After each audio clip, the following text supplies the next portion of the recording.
subject that a whole lot of people don't know much about, but there's a whole lot of information out there that can be made known to folks. And how I'm going to do that in 15 minutes is talk fast. Now, I got started talking about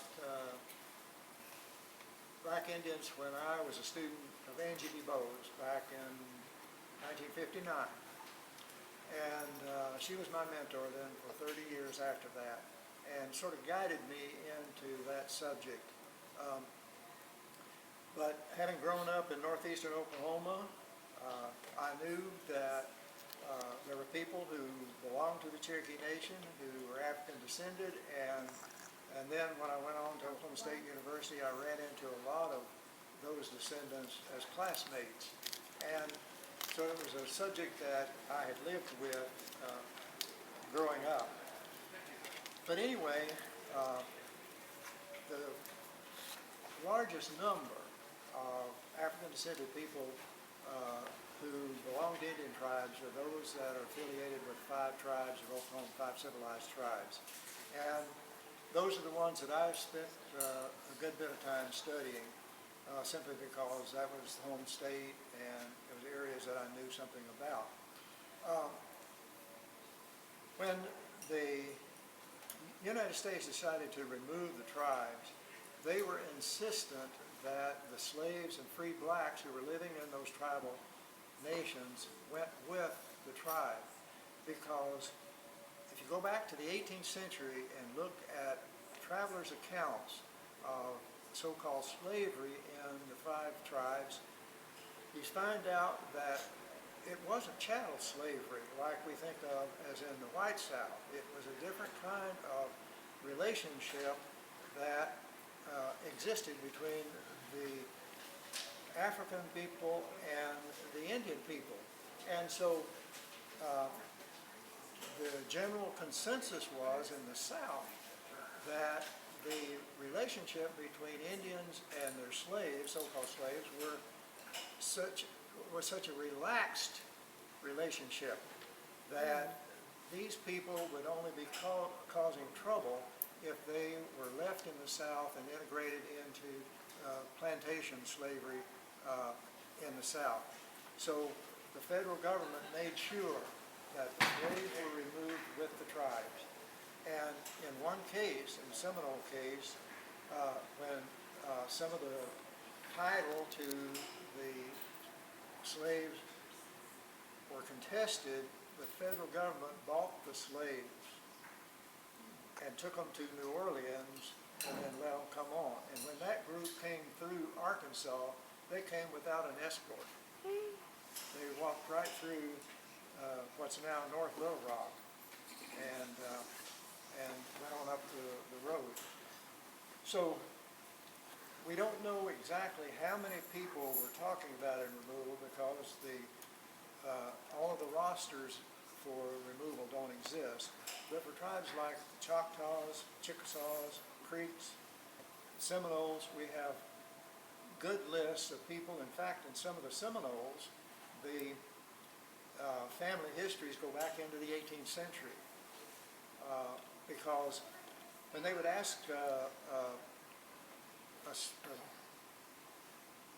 black person, to whom do you belong, they would give the name of chief. And so in the treatments of slavery in the Seminole Nation, you see all these chiefs who had all these slaves, but they didn't have those slaves. They didn't have title to them. When they say, to whom do you belong, the people were saying, we belong to this chief's band. He was the leader they belonged to. He wasn't the person who had a title to them. And in fact, you won't find many titles. If you go into courthouses after the state of Georgia, for instance, took over Cherokee Nation and looked for titles to slaves, you won't find them. Very few of them. But you will find lots of documents that have to do with slaves, that the tribal people went into the courthouse and recorded the slaves. I was talking about this one time to a group of Muskogee Creek people, And afterwards, this Creek elder came up to me and he said, you know, he said, all those lists that they took into the courthouse, he said they weren't people that they had title to. He said a lot of those were family members and they were protecting them by saying they belonged to them. And so if you go into those courthouses back there, if you've got tribal history, go into those courthouses back there, make sure, Alabama, Mississippi particularly, you ask for orphans court records, because they were not, Indians were not looked at as adults. They were treated like children or orphans, and those are where the records are. They won't be with the regular deed records that you find in other courthouses in the South. So the records back there, there are lots of them that exist for those who are interested in doing genealogy. It's going to be hit or miss because most of the tribes didn't keep records back then. And so you look at records like the WPA oral interviews for Oklahoma that were done in 1937. These were the old children and grandchildren of people that actually made the trek. And a lot of them talk about the family history and whether or not there were people of African descent that came with them on that trail. But it's been difficult to, yes? Weren't the African, the ones that were here then when they came back in that time, weren't they like the travelers? Weren't they the ones that led them on the voyage? I'm sorry, I can't. Were they not the ones that led them on the voyage up the Trail of Tears? The African Indian descendants? Some of them did, and some of them led contingents themselves, yes. Okay. In fact, there was one Seminole group that ran aground down here at Fush Bar, which was at the mouth of Fush Creek, and because it ran out of water on steamboats, and they had to get out and walk up the riverbed to Little Rock, hire wagons, and go from there on. And the military officer who was the dispersing agent for that group ran out of money, so he had to borrow it from Gopher John or John Warrior or John Cavallo, whatever name he went by, but he was a black warrior that fought with the Seminoles and had a large contingent of warriors under him in the First Seminole War. And he was a fairly affluent person by the time he got to the West. But they had to borrow the money from him to go on. So, and then there were others that were led by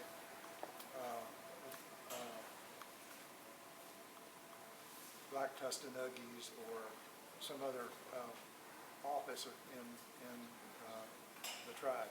So what all tribes do we have to look for here in the States? A major misconception by most people that think about Indian removal is that for these tribes in the South is that they did not have military escorts. Many of the groups had a military person with them, but that person was a dispersing agent.